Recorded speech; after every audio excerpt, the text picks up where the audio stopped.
Hour number 2 here on Championship Sunday. Make no mistake about it, one of the great weekends in pro football.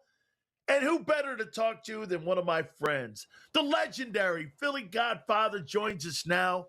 Has a book out there, one of the top books on Amazon. And we're going to get into some of the coaching carousel news and also to the AFC and NFC Championship game.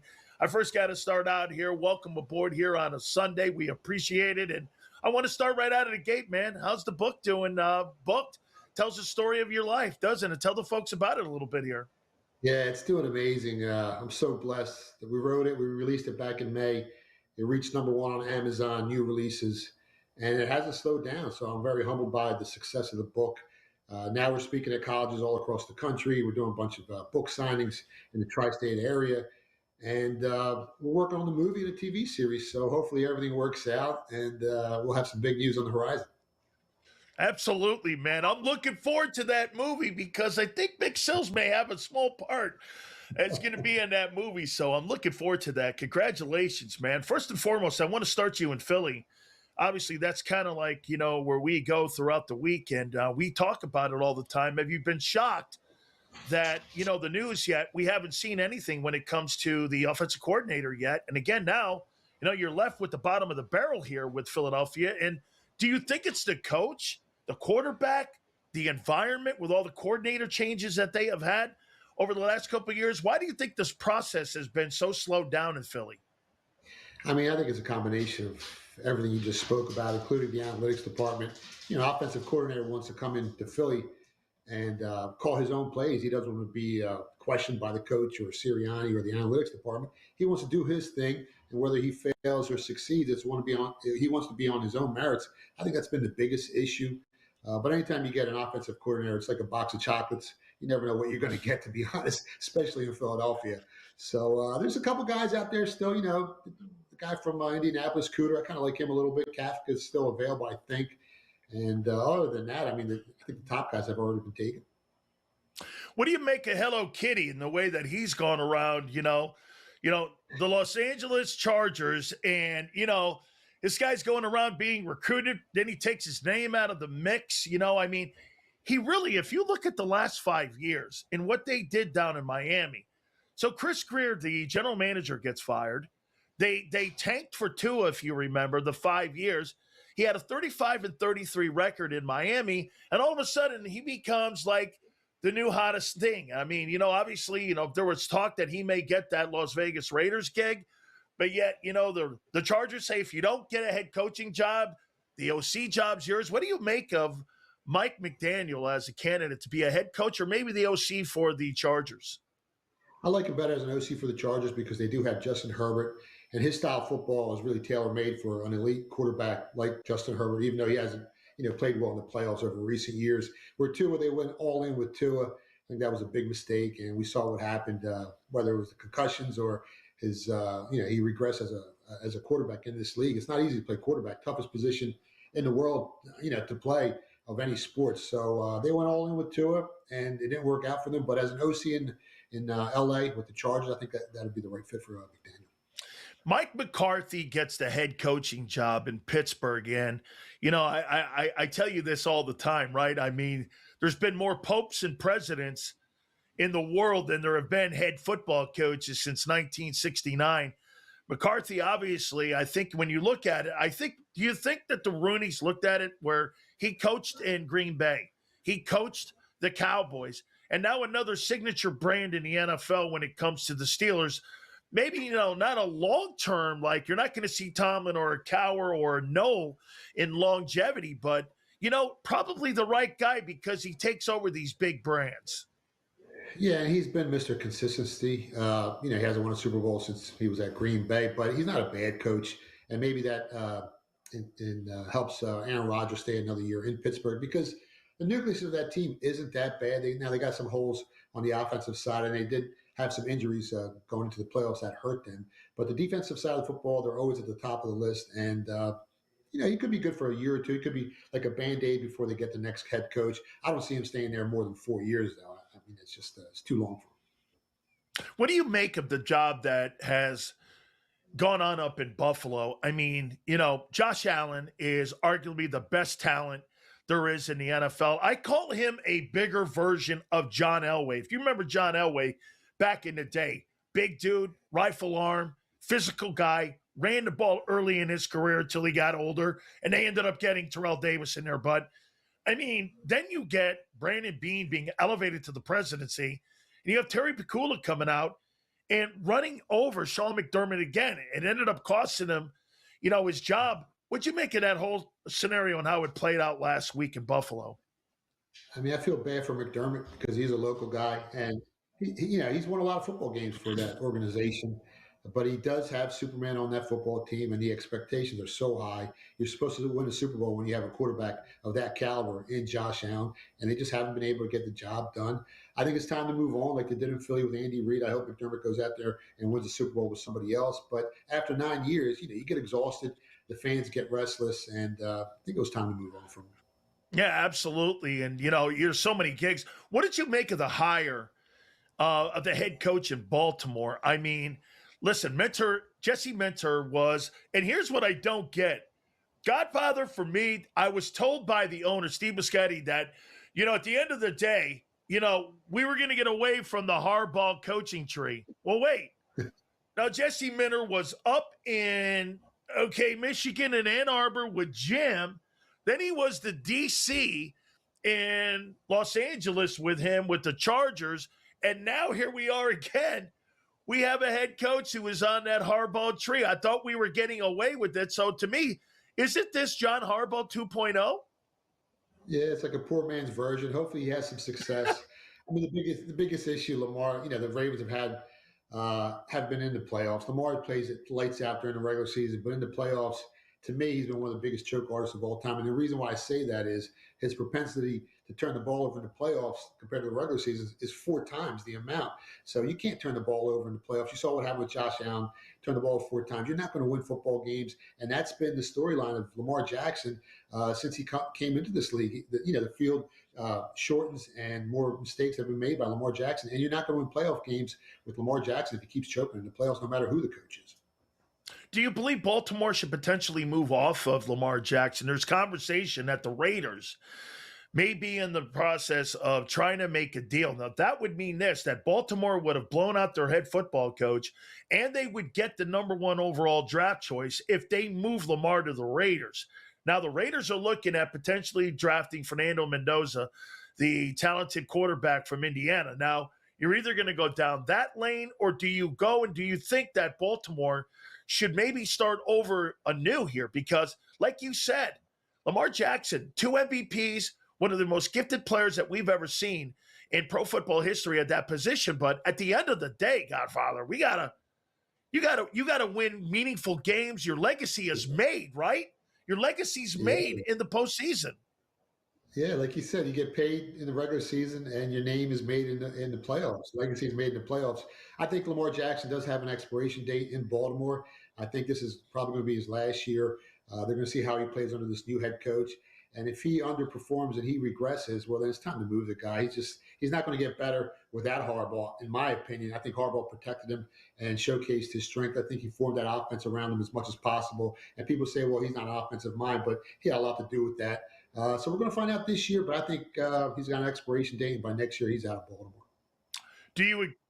No question about it. I think that's going to be an interesting storyline here. We're going to get to AFC and NFC Championship games in the next block here, but I got to tell you about my great friends at Morgan & Morgan, the number 1 injury law firm in all of America for a reason. You know why? They win. With over $20 billion recovered, Morgan & Morgan is there for you and your family, to protect you and your family. There was a family down in Pennsylvania there that, again, initially offered $650,000. They ended up getting $26 million. Go to forthepeople.com/big sales or pound law 529. That's forthepeople.com/big sales or pound law 529.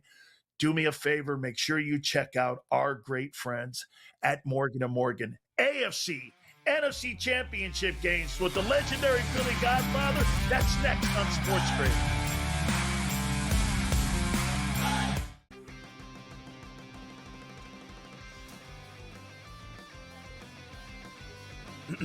Class is in session.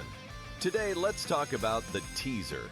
A teaser is a multi-leg bet where you shift the point spread in your favor. You get better numbers, but every selection has to win. It doesn't matter what you bet if you don't have the insights. Tune into Sports Grid and get ahead of the class. The Buffalo Bills have to find a new head coach. Take a look at the leaders right now. A 33% chance Brian Dable takes that job. You say, well, why? Wait a second here. He's the head coach of the New York Giants. Did you know he came from the Buffalo Bills and basically resurrected Josh Allen on that MVP trajectory while he was with the Buffalo Bills? Clay Kubiak, Joe Brady, Davis Webb, all offensive guys, which I agree with. The Early Line, only on Sports Grid.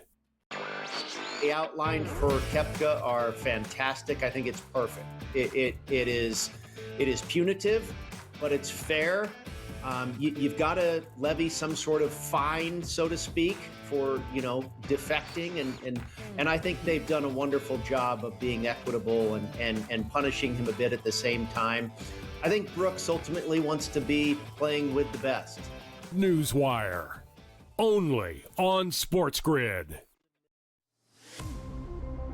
This is the fear that we had going on. And the players out there were paid $10,000 to $30,000 per fix. But what this does is it hits at the core of the identity in the sport, especially in the modern day betting era. College basketball today, only on Sports Grid.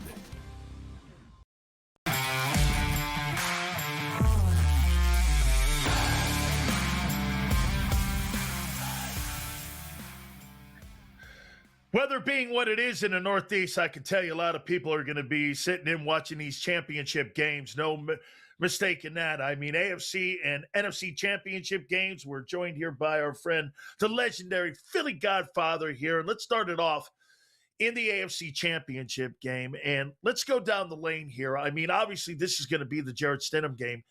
So in your opinion here, I mean, will we know early, in your opinion, if the Broncos are going to be in this ball game? I mean, obviously, this is really, we haven't seen this guy play in a couple years here, but we're going to know early, aren't we, whether or not the Broncos are going to be in this game? This guy's a lot of efficiencies. He's a half-decent quarterback. The knock on him for years is that he turned the ball over too much. So you go from Bo Nix, who threw the fourth most interceptions in the league this year, to a backup that probably will throw even more. You can't afford to turn the ball over today. So I think Sean Payton, a lot of dink and dunk passes, a lot of running plays early, conservative football. Whoever makes that turnover first puts himself in a bad position because at a +1 turnover differential, you lose the game 68% of the time, and you don't cover the spread around 70% of the time. So you got to really be careful with turnovers today. So I think it's going to be a very conservative approach from both coaches, to be honest. That's why I kind of like the under in this football game in the first half, under 21.5. You combine the weather, you combine two good defenses. The Broncos have one of the best pass rushes, the best pressure rate of any team in the NFL this season. You saw they gave Drake May a bunch of you saw the Texans give Drake May a bunch of problems last week, and this Denver Broncos pass rush is even better than the Texans. So very conservative football in the first half of this football game. What are the wise guys saying about the money, and where's the money going here in this one here? Because for whatever reason, the line has changed. I mean, it's actually dropped. I would have thought with a substitute teacher quarterback going into this game that number may have risen, but it didn't. It's actually dropped. Why do you think that is? Well, the look-ahead line had the Broncos -1.5 with Bo Nix, which I thought that was the wrong line to begin with. And then reopened at 4.5, shot up to as high as 5.5. I saw 6 in a couple offshore spots. And then it's come down to 3.5. I'm seeing it as low as 3.5 even money. So there's a lot of sharp money on Denver at +5.5. A lot of recreational money has been coming in on the Broncos as well. They're betting on the defense. They're not betting on the backup quarterback. They think their defense is good enough to keep this within the Vegas number, within the Vegas point spread. And that's what the sharp money's betting on. But people say, well, a 7-point move isn't warranted. It was too much of a move. But when you look at the line, when you're laying 1.5 or you're getting 1.5, they're not really worth that much. Those points ain't worth that much. So now at 3.5, it's probably settling in at the right spot. If it gets to -3, I might look to play the Patriots. They have won the most games in the NFL this season. And no matter how good that Broncos defense is, I mean, the Patriots got a pretty good defense as well. And Drake May, I mean, other than Matt Stafford and Josh Allen, who was a better quarterback this season than Drake May, Mike Vrabel on the road has proven he can win football games. One of the best in second half adjustments. If you just look at, points scored by his teams in the second half of football games over the years, he's one of the best in second half adjustments. So this Patriots team is for real. I questioned them all season because of their weak schedule, but they just keep winning games, and now they're in the AFC Championship game. Drake May put the ball on the carpet a lot of times in that Texas game, as you mentioned. I mean, we're always talking about Jarrett Stidham going into this game. A little concerned about him, the way he played in that divisional game. Yeah, I mean, a little bit. Listen, you're going up against the best defense now. The Texans and now the Broncos. So I think the Patriots learned a lot from last week playing the Texans. The other thing people ain't talking about is the Patriots are a much healthier team heading into this football game. They have a +7 overall health score advantage. Broncos are dealing not just with injuries with the quarterback, wide receiver, a couple of spots in the field. They will be at home. The noise level is going to be crazy. That home field advantage in Denver is no joke. Every time Drake May gets to the line to call a play, it's going to be louder than he's probably ever heard in his lifetime. So it's a big-time game, but I think Drake May is a big-time football player, big-time quarterback, and Mike Vrabel, I think he's got something to prove. And, Robert Kraft, he knows how to get his teams to the Super Bowl, and I think they get back there again this season. NFC Championship game. This could be the preview to who wins the Super Bowl this year in Santa Clara this year. What do you see in this game here? I mean, these teams are so evenly matched. If you look at their overall health score, both teams are the healthiest they've been all season.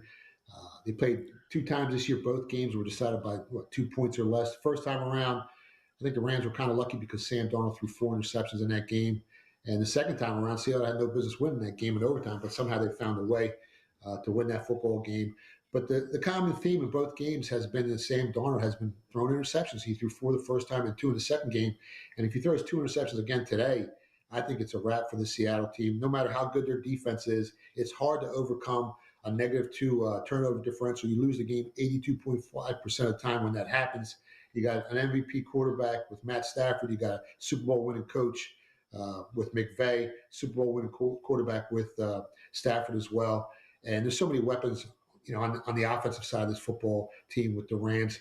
I took +3 on the Rams. I bought the hook. I bought the half a point. Line's still 2.5. Really hasn't moved at all. Open 2.5. It's still a 2.5. I saw it dip down to -2 at a couple spots, but it shot back up. This is as even as a football game as you can get. I think experience matters in these type of games, and the Rams have it, and Seattle doesn't. Who do you have scoring first in this one here? If you were going to put a prop out there, who do you think scores first in this ball game? Do you think the Rams score first, or do you think the Seahawks score first in this game? Score a touchdown first, or just score first? Touchdown. I would say the Rams. Probably get plus money on that if it's out there. I haven't really looked, but I think it's going to be a low-scoring game as well. I went under 47, 46. I went under 23.5 in the first half and under 23. I think both games, coaches come out a little conservative. And like I said, nobody wants to make that first turnover because if you do, you're behind the 8 ball, and you got a chance of losing that game 68% of the time. Absolutely. Do you think one of the more underrated things is that Rams defense? Well, they played really well up to week 12, and then you saw a drop-off in week 12, and I think they were really banged up, and now they're the healthiest they've been all season, so I'm expecting them to come out there and play much better football. First time around, they only let up 19 points. Last time it was a shootout. I think it's going to be a low scoring again this time. Absolutely. Folks, make sure you check out my friend's book called Booked. It is a game changer, and it's a life changer there. So, Godfather, I appreciate you. Do it. There it is right there. Make sure you end up doing yourself a favor and go to Amazon and make sure you get yourself that book. Thanks, brother. I appreciate you doing that, man. Absolutely awesome stuff. Big Sis may also have a role in his movie coming up. We'll give you more details on that. We will also talk, speaking of resumes, one of the greatest resumes that's being built. We'll talk that a little bit later on in the program. We'll also talk about Baker Mayfield taking a dump on the Atlanta Falcons. We'll do that next right here on Sports Grid.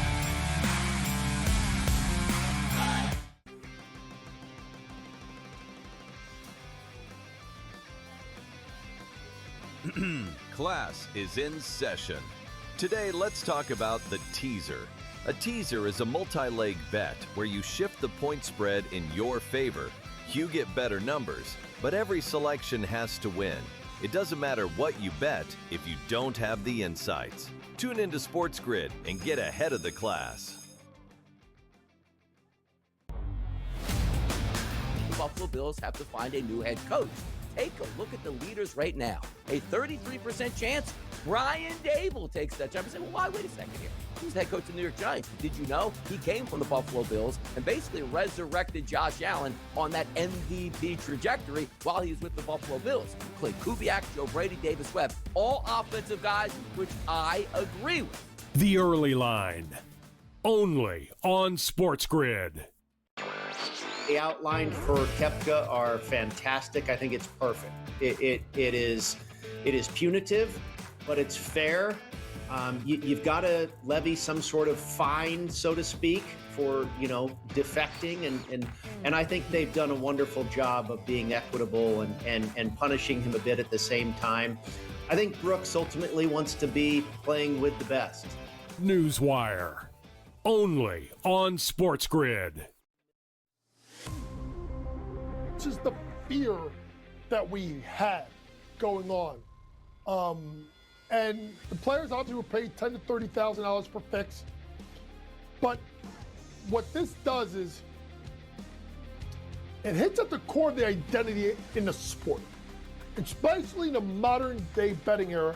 College basketball today, only on Sports Grid.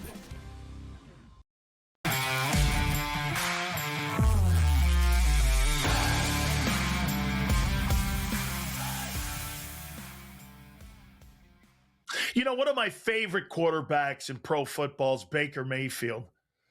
The man that has a mouth on his fist. Okay, this guy's got an attitude, man, and I dig the way this guy plays.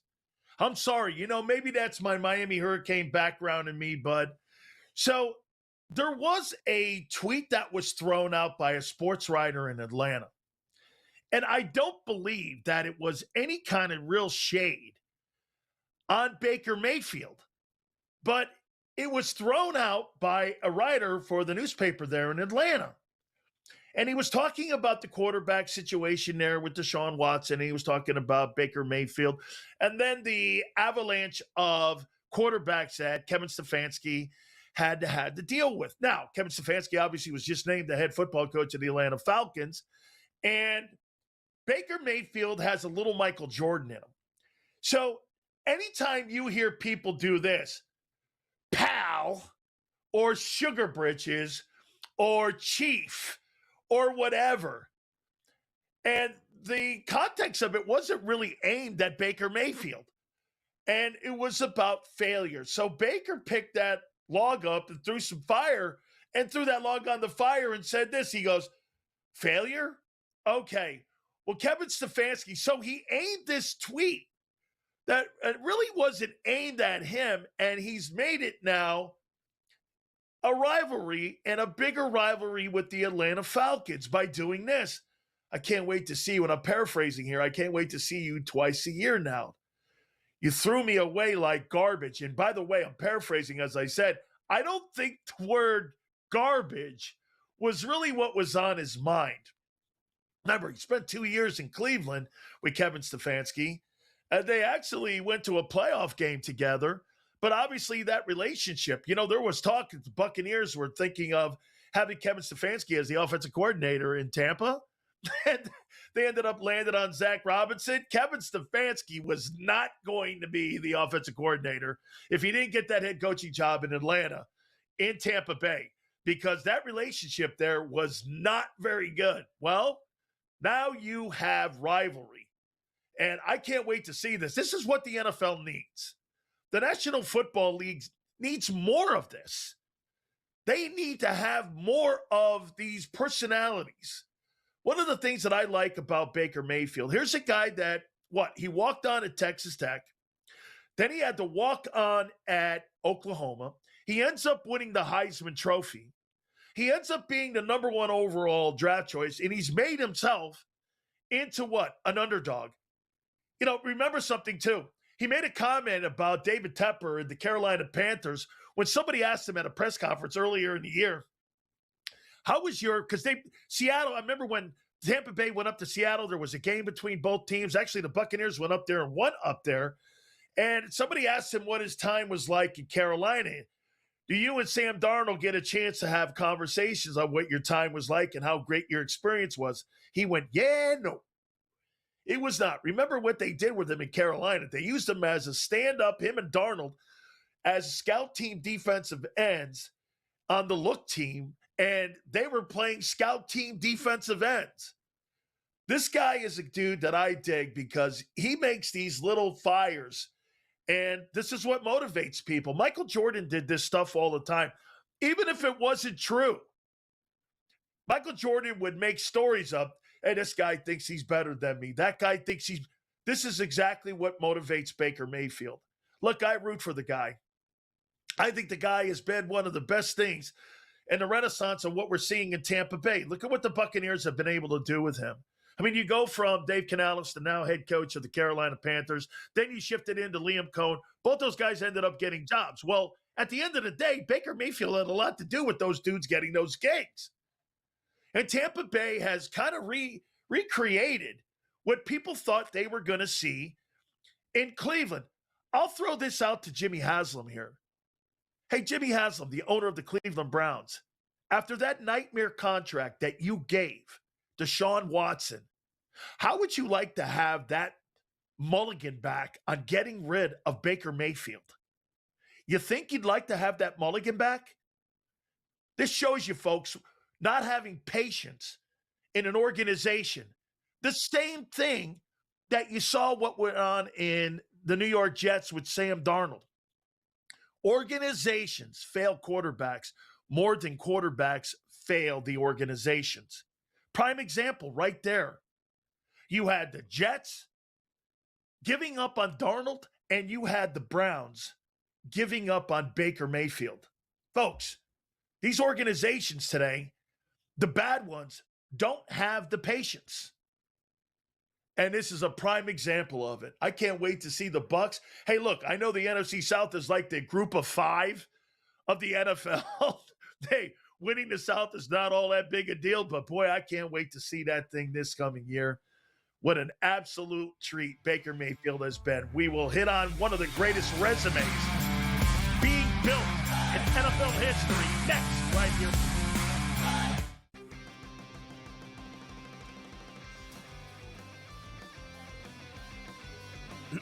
Class is in session. Today, let's talk about the teaser. A teaser is a multi-leg bet where you shift the point spread in your favor.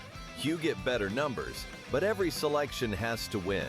It doesn't matter what you bet if you don't have the insights. Tune into Sports Grid and get ahead of the class. The Buffalo Bills have to find a new head coach. Take a look at the leaders right now. A 33% chance Brian Dable takes that job. You say, well, why? Wait a second here. He's the head coach of the New York Giants. But did you know he came from the Buffalo Bills and basically resurrected Josh Allen on that MVP trajectory while he was with the Buffalo Bills? Clay Kubiak, Joe Brady, Davis Webb, all offensive guys, which I agree with. The Early Line, only on Sports Grid. The outline for Koepka are fantastic. I think it's perfect. It is punitive, but it's fair. You've got to levy some sort of fine, so to speak, for defecting, and I think they've done a wonderful job of being equitable and punishing him a bit at the same time. I think Brooks ultimately wants to be playing with the best. Newswire, only on Sports Grid. This is the fear that we had going on. And the players obviously were paid $10,000 to $30,000 per fix. But what this does is it hits at the core of the identity in the sport, especially in the modern day betting era. College basketball today, only on Sports Grid.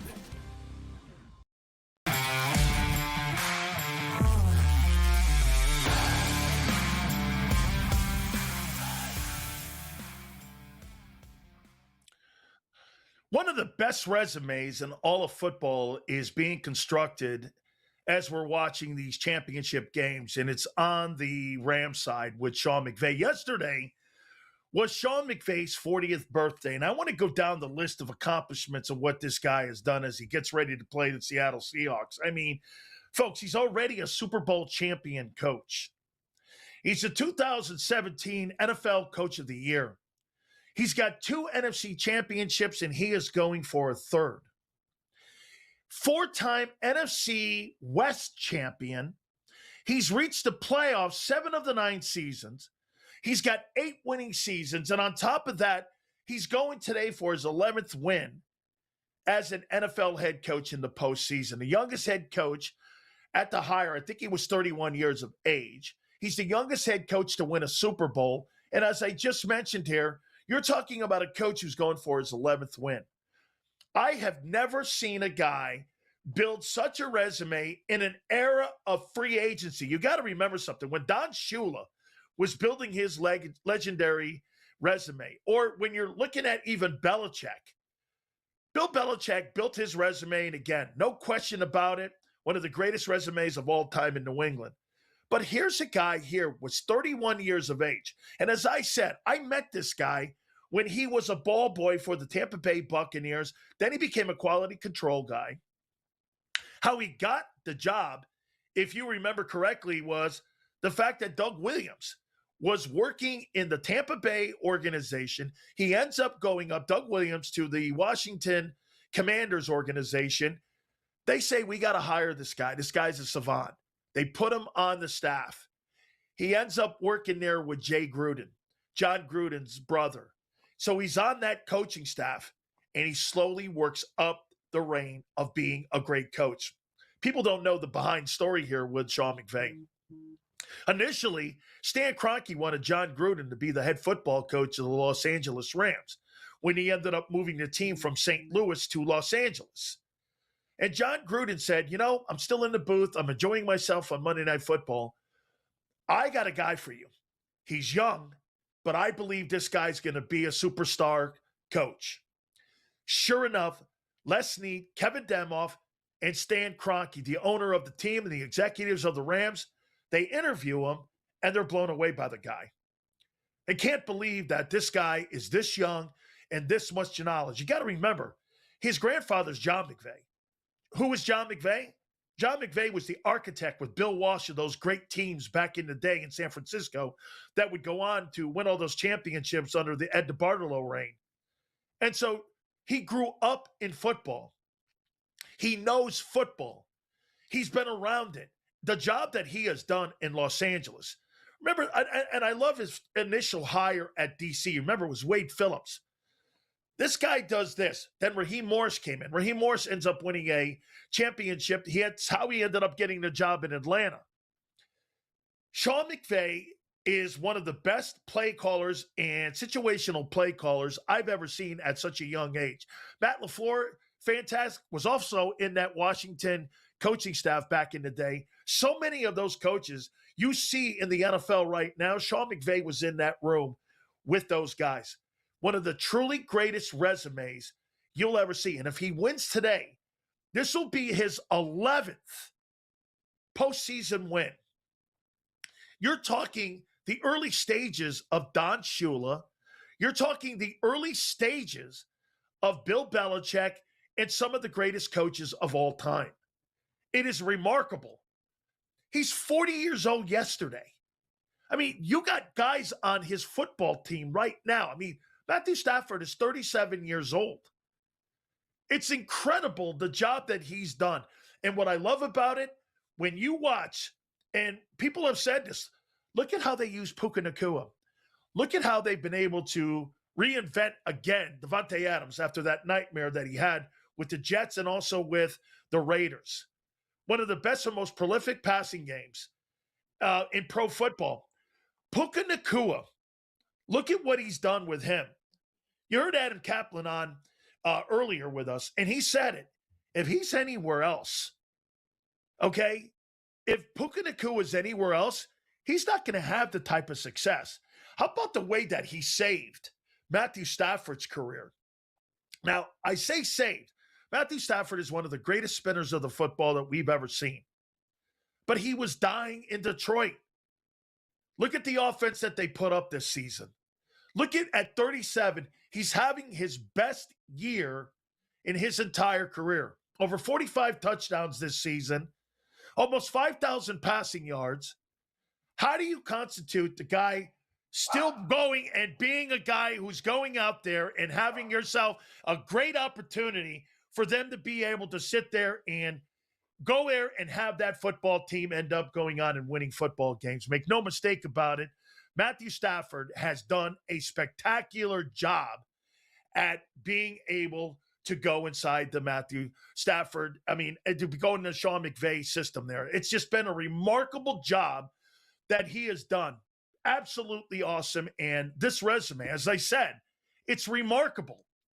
It's just stunning in what he's done. And if he closes out the deal and wins this NFC Championship game, this will be his third since he's been the head football coach in Los Angeles. Truly remarkable. Of all the great coaches that you have in football right now, okay, all the great coaches, this guy sits atop as truly a guy that you'd want to have in your organization. Getting offenses, he's a modern-day play-calling genius. Look, you can make the comment that Andy Reid is the best play-calling head football coach in football, but Sean McVay is the heir apparent to that conversation. No question about it. I have been absolutely thrilled. Again, I had a chance to meet him years ago when I was covering the Tampa Bay Buccaneers, and I had a chance to understand if you ever sat around with him and you had conversations with him, he knows how to get people open. And in today's game, that's the most important thing when you're constructing an offense. I think having a play-calling head football coach is one of the most important things that you can have because it stops the conveyor belt of assistant coaches that constantly come in and purge these staffs. This is what makes this guy one of the most important coaches in all of pro football. And I can't wait to see this guy today because I've got the Rams getting it done. I think the Rams are going to go on to the Super Bowl. And I believe that Sean McVay has really put himself together one of the truly greatest resumes. Look at the journey that they've gone through, too. You really had a tough one in the opening one. Carolina, one of the more physical teams. And if you remember right, also, Carolina had beaten the Rams. Okay? They had beaten the Rams earlier in the year. And then they went on, and obviously they went into Chicago in a environment ball game and just absolutely took on a hot Chicago Bears team, who I absolutely love. And you really were questioning some of the play calls that were in that ball game. But, man, what a great football game that thing was. And now you're sitting as the wild card team going into this game against the number one seed Seattle Seahawks, man. Look, what more can you say about the guy and what he's been able to do? Yesterday was his 40th birthday, and now we're sitting here looking at him potentially winning his third NFC Championship game with a 37-year-old Matthew Stafford. Incredible job. I can't wait to see that game. I can't wait to see the results of that. Make no mistake about it. Championship Sunday, there's nothing like it in pro football, and we got a lot to hit on here with this. AFC, NFC Championship games, and you got some great coaching going on in these ball games. So I got to tell you, I will say this. The environment in Seattle, okay, and the environment in Denver, it's a thing. Mile High Stadium and Seattle, it's a thing. And we're going to talk to our friend Cam Stewart, and we will talk with him, get his thoughts on the AFC and NFC Championship games. That's next, right here on Sports Grid. You wouldn't have your ex officiate your wedding. Do you, Jake? Liar? Cheater? Gaslighter? So why have anyone but America's largest injury law firm handle your injury case? With over $30 billion recovered for our clients, there's a reason to go big. Gaslighter, coitus crier, he's got more red flags than a bullfighter's attire. Morgan & Morgan, America's largest injury law firm.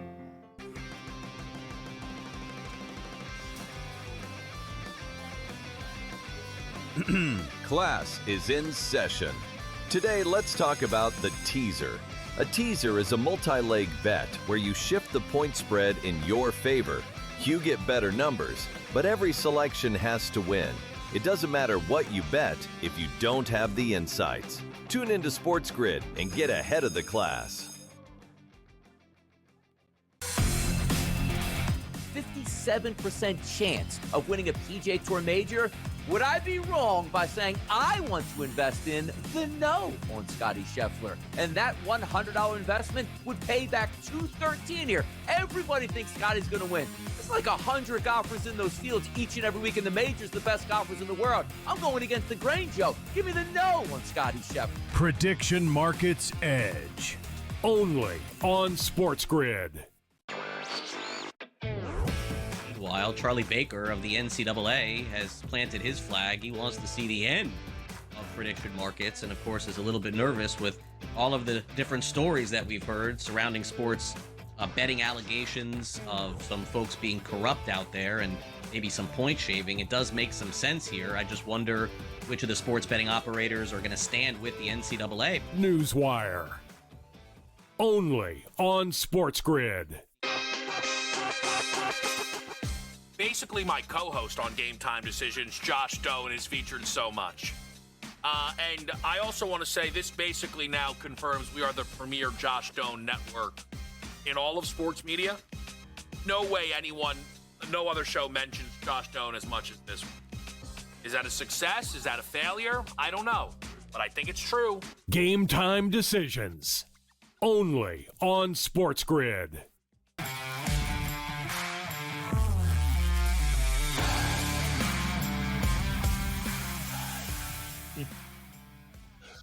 All right, prior to this segment here, I'm sitting around with Cam Stewart. We're talking hockey here, and it's Championship Sunday. I know he's all snowed in Toronto here with us, and we appreciate you doing this, brother. Here, let's start you off in the AFC Championship game and get your takeaways on what you think. You know, I've been saying it all day today. This is the Jarrett Stidham game, is it not? Yep, it sure is, Dan. And I'll tell you something. First of all, Dan, pleasure to meet you. I thought you were in Miami with the Hurricanes. You're in San Diego. I'll do anything. My car's buried in 3 feet of snow, like the worst snowstorm in 40 years. But I don't care because the Seahawks are playing. But let's talk about Denver and New England. Interesting game. And Dan, earlier on FanDuel, they were throwing out 5.5s. And I'm like, what is going on here? Do people not understand? Like Jarrett Stidham, there's a reason Sean Payton picked this guy as a backup quarterback. Bo Nix had a 91 rating, Stidham 88. I still think the only thing Stidham can't do, in my opinion, he can't move like Bo Nix, but he's not like a statue back there. Keep the game plan simple. I think Denver can hang. Really surprised, actually, that the line went down to 3.5 in a lot of spots. I'm already on Denver. I think they can cover. I'm not sure if they're going to win this game outright, but I'm going to tell you something. You said it, Dan. Mile High, crazy place to play. New England hasn't been on the road. I know New England's look great, but they also played 2 very poor offensive lines. They're dealing with Denver, who has a good offensive line, and that's good news for Stidham. I think the Broncos can hang in this game. I would not be shocked if they won this game. So I took the points, Dan. I'm on the Denver Broncos, and I expect some points in this game. I know the defenses are there, but I like the side more than the total. Help me out on why the number has gone down. I mean, you would have thought that number would have went up with a substitute teacher quarterback going in there, but you know, we're looking at it now. It's gone down. Do you really think that the money now and the people out there on the street and the wise guys are saying, I think that defense is going to keep this game close? And that's why, and plus the home environment that you just mentioned, because usually when you lose a guy like a Bo Nix, that number skyrockets. How come it's going down and the money's going over towards Denver?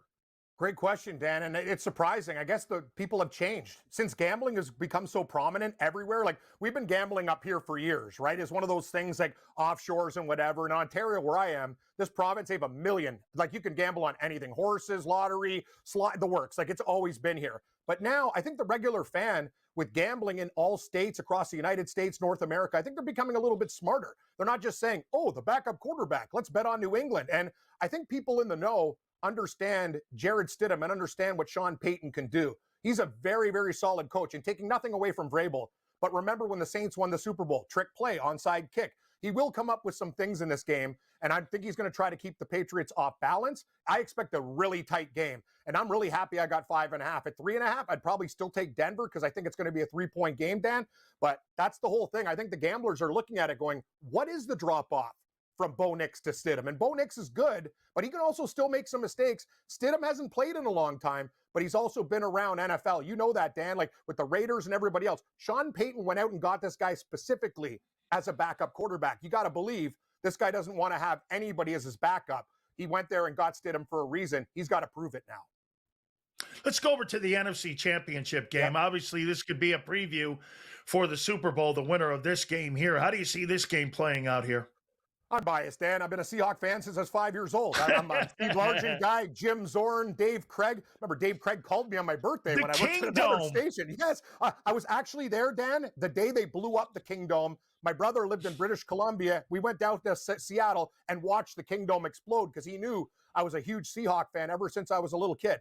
So I'll tell you, and I remember Kurt Warner. People are like, what, the Rams quarterback? No, the Seahawks running back from Penn State, you turkeys. These guys have no clue. I'm like talking about Kurt Warner with a C, not with a K. But here's the thing. Shaheed, since he's been a part of the Seahawks, he's going to have to be big today. We know Charbonnet's out. Kenneth Walker, more catches out of the backfield. I like his receptions over 23.5 yards. I think, Dan, using the Rams' pressure against him, and you talked about it off the top, Darnold had a 4-pick game, and the Seahawks were literally, I know it was a 61-yard kick, but they almost won that game with 4 picks. Then they had 2 picks. The Shaheed catalyst with the punt return, they came back and won. So we've had 6 turnovers against these guys. Seattle's 1 game and 1 lost game by 2. So here's the deal. If Darnold doesn't do dumb things, throw picks, and even play a field position game, I trust the Seattle defense. I think they have enough weapons. JSN, Cooper Kupp has been very, very solid recently. That's the whole thing. I'm telling you, and Walker will do it all. In open field, he's great. I think Seattle can find a way to win. Very scared. And know what the thing is, Dan? At Sports Grid, we do a lot of gambling. We talk to a lot of smart people. And that line has not swung at all. And everybody I've talked to loves the Rams. And well, I am biased. I'm a huge Seahawk fan. But I really believe we can win this game. The crowd better be into it. Walker needs to be huge. And we got Darnold, just can't be stupid. I don't care if he's great. Just don't throw interceptions in this game. And I think Seattle will be fine. All right, we're going to drop the puck now here. Yeah. So you and I were talking some hockey here. Now, instead of starting in Buffalo, I want to start in a place in Colorado. Are they that good? I haven't seen a roster that good since Pierre Lacroix was there running that organization and putting all those great talented people in there. I mean, is it as good as that group when Pierre Lacroix was running the team? Because it surely looks like they're dynamic on all lines. They are. They have 4 strong lines. They're getting goaltending. Nathan McKinnon, in my opinion, is the best player in the NHL. When you talk about everything, Dan, he does it all. Back check, forward check, all around solid, can fight you if he wants to, team leader, everything. He's my guy. That's why Team Canada is huge. He is, after Sidney Crosby, he passed the torch to Nathan McKinnon and their friends. I will say this. The President's Trophy has been an absolute disaster, and you know that. If one of these goalies doesn't show up in the playoffs, they can lose. And let's remember something, Dan, people don't know. This team got knocked out by the Dallas Stars twice, and then the Dallas Stars got knocked out to Edmonton. So this President's Trophy, let's not anoint the Colorado Avalanche the Stanley Cup yet. But right now, during the regular season for betting purposes, you have to find creative ways to bet these guys, puck lines, shots, props, because they're laying like 300 over every single game. They are damn good. I'll tell you, my favorite organization in all of hockey is the Tampa Bay Lightning. I like Jeff Finnick. I like what he has done with that organization. I like John Cooper, too. You're talking about a guy who's truly one of the best coaches. I believe, if I'm not mistaken, he's going to be the coach of Team Canada. Real quick, in less than a minute here, how good do you think that the Tampa Bay Lightning can be this year? You think they can make another run at a cup? Oh, big time. I think the Tampa Bay Lightning right now are the best team in the National Hockey League. They have 4 deep lines. They have goaltending. They have everything. And they're doing them without 3 starting defensemen. They've had call-ups that are playing great, Dan. That's the crazy thing. I'm a Leaf fan. Florida and Tampa Bay break my hearts every year. And before that, it was the Boston Bruins. I'm telling you, being a Leaf fan sucks. Being a Bills fan, they're almost intertwined. You're never going to win. And I'll tell you, this Tampa Bay team, watch out, Colorado, because the Tampa Bay Lightning, they are hot. Been riding this streak out. I know they lost to Columbus, but they've been a great bet this year. Stay inside. Watch yourself some football and some NHL hockey. I appreciate you, Cam. Thank you very much. Final thoughts coming up here on a Championship Sunday. We'll do that next. right here on Sports Grid.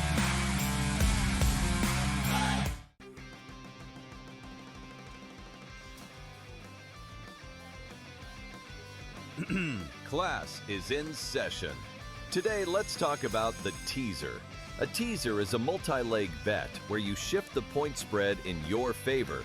You get better numbers, but every selection has to win. It doesn't matter what you bet if you don't have the insights. Tune into Sports Grid and get ahead of the class. The Buffalo Bills have to find a new head coach. Take a look at the leaders right now. A 33% chance Brian Dable takes that job. You say, well, why? Wait a second here. He's the head coach of the New York Giants. Did you know he came from the Buffalo Bills and basically resurrected Josh Allen on that MVP trajectory while he was with the Buffalo Bills? Clay Kubiak, Joe Brady, Davis Webb, all offensive guys, which I agree with. The Early Line, only on Sports Grid. The outline for Koepka are fantastic. I think it's perfect. It is punitive, but it's fair.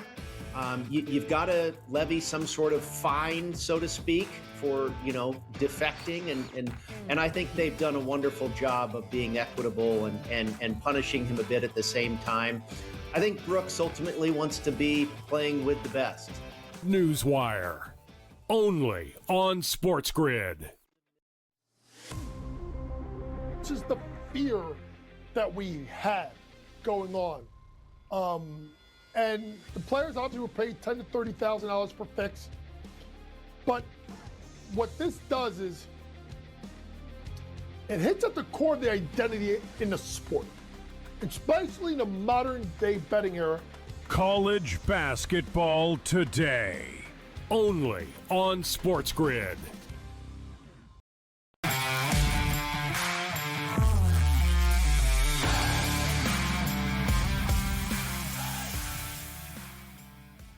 Championship Sunday, what a better time to be right now sitting in your home, especially if you're in the Northeast with all the bad weather going on. Look at the journey that it's been so far to get down to the final four teams. Here we are, Seattle hosting the Rams, and you've got Denver hosting the Patriots. Let's start it off for me in the AFC Championship game, how I see this thing playing out. Give me a score, too, on how I see this thing playing and to what I think happens here on Sunday here. Look, there's no question. I've been saying it the entire 2 days, Saturday and Sunday here, that this is the Jarrett Stidham time. How is this guy going to play in this ball game? If they're conservative, I think you are conservative in this ball game and allow your defense to make plays. I think if the Denver Broncos are able to get a pick six or a big turnover in the red zone, this is going to keep this game close. I said this before. I think that the New England Patriots are beatable. Is there anything really outstanding about the Patriots in this ball game that makes you go like this? Hey, listen, man, that's just a machine. This is not the Tom Brady New England Patriots.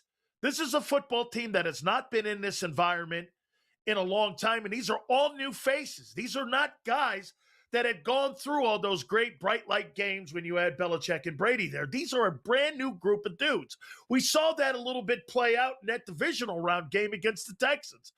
I mean, Drake May put the ball on the carpet, and I kept saying, if C.J. Stroud had 2 less turnovers in that ball game, I think the Texans come out of that game in Gillette, and I thought they would have won that football game with 2 less turnovers. I actually thought the better roster going into that game was the Texans. So going into this game, I think that's why you're seeing all the money starting to float over on the Broncos side and why that number has come down. And you're seeing people now going, this Bronco team has a chance. Look, I love Mike Vrabel on the side of the New England Patriots. There is no question about it. I think you're looking at really a well-coached football team. I love what Josh McDaniels has done with Drake May. I love how they get people open. I love their running game. Their offensive line is underrated. Their defensive front seven is underrated. But I think this bad puppy is going to be a close one. I got 20-17. Patriots winning this ball game. So if you want to take the number and you take the Broncos, I think that's on the right side of the money here on this one here. So for me, 2017, I'm going to take the Patriots, and I think the New England Patriots punched their ticket to Santa Clara and another opportunity at playing in a Super Bowl. What a tremendous, tremendous, tremendous accomplishment for Bob Kraft and his front office. All right, now let's flip it to the NFC Championship game. I think this is a preview to the Super Bowl winner. I think the winner of this football game wins the Super Bowl. You've got so many great storylines here. There is no doubt these two teams are the best teams in football. I actually believe if there's one team that can beat that Seahawks team, it is the Los Angeles Rams. The great coaching on both sides of the football. Clint Kubiak, the hot coach whose name is being bannered around still for some potential jobs that are open right now. He's going to be a viable candidate to become a head football coach somewhere, maybe Buffalo. Okay, Brian Dable's name obviously is up there. Josh Allen wants Brian Dable with that great relationship, but don't be shocked if Clint Kubiak is in that conversation for that job up in Buffalo. I say this to you. Don't go to sleep on the Rams front seven. It's one of the better defensive lines that the Rams have had, and the improvement that Les Snead and Kevin Demoff made in the defensive tackle position is going to make that running game of Seattle's a big challenge. If Seattle can run the ball for 120 yards or more, Seattle wins this game, and I think they can do this. Sam Darnold, it's time now to change the narrative, my friend. Change the narrative. It's time for you to do that. You have a great chance for people to drop the tag journeyman and put you in as elite. He's going for his 30th victory today in the NFC Championship game. And on the other side, you got Matthew Stafford, cementing potentially his legacy on another Super Bowl appearance. Who would have thought that when he was dying in Detroit, that this guy would be in a position to potentially win his second Super Bowl with Sean McVay and clearly punch his ticket to Canton. He's going to win the regular season MVP award. I got 38-31. Seattle winning this ball game. Seattle and the New England Patriots will play for Super Bowl 60 in Santa Clara. What a great weekend this is. What a great day this is. Championship Sunday. I got the Patriots and Seahawks playing for Super Bowl 60. NFL continues to deliver massive numbers and all. Hey, folks, don't forget, Monday through Friday, 2 to 6 on Jacob Sports, you can catch me. And then next week, on Saturday, you can catch me noon to 2. We'll catch you on the flip side.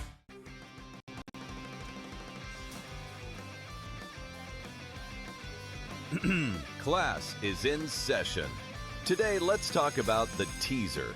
A teaser is a multi-leg bet where you shift the point spread in your favor. You get better numbers, but every selection has to win. It doesn't matter what you bet if you don't have the insights. Tune into Sports Grid and get ahead of the class. Memphis is shopping John Morant. Yeah, no kidding. They should have shopped him 2 years ago and got rid of him. The problem is, where does he go? Like, what team is going to sit there and deal with a dude who, A, has not been healthy or reliable both on the court or off the court? Like, who's trading for John Morant here, Coach? The Early Line. Only on Sports Grid. Aaron Rodgers' season and maybe career comes to an end. But I want to start by saying this. We always go to the losing team, it feels like, first sometimes. And I know we're going to spend a lot of time on Pittsburgh. But I think Houston's live, right, man? Like, I mean, if they're going to play that kind of defense next week, they're going to beat New England too. Newswire. Only on Sports Grid. Awesome offensively, and in reality, they weren't awesome offensively. In the first half, they just had the Kwan Lacey broken play. I hate to say this because I do not want to take away credit from everybody who went on the run that they went on. But I think it's fair, maybe you won't, to wonder if that result is different if Lane Kiffin sticks around and everybody else with this Ole Miss. Game time decisions. Only on Sports Grid.